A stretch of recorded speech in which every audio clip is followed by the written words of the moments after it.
Dentistry found you. Um, dentists are a rare breed. So what, tell me about what it was like getting into that, I mean, so first you're doing it for multiple verticals. I mean, this is almost identical to what happened with 620. I mean, we were doing it for a lot of different companies, the marketing and business development, and stumbled across it, right? And so I learned a lot of lessons in starting to work with dentists. Tell me some of the lessons or the impressions you learned when you started working with dentists. Tell me about them. So from a consumer standpoint, this is something I think it's important for consumers to know.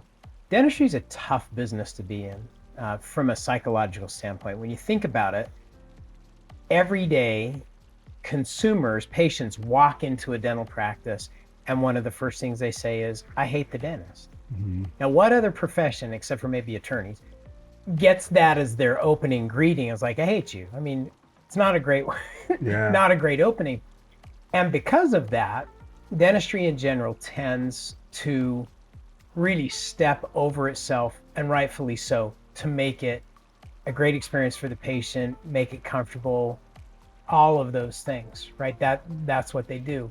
And one of the hazards, if you're not careful, is because most dental practices don't want to offend the patient, they might be conservative in their diagnosis and their treatment planning because they don't want to alarm them. They don't want to run them off because we've already started off 3 feet behind by saying, I hate the dentist. So Mm, I don't want to do more a mm, lot of times than what the patient is expecting. So it's contrary to what most consumers think. The press loves to have a heyday that dentists overdiagnose and that they're recommending all this unneeded treatment. And the reality is exactly the opposite. really? There might be some dentists that do that, but they are a very, very small minority. They get into the press because they're so unusual.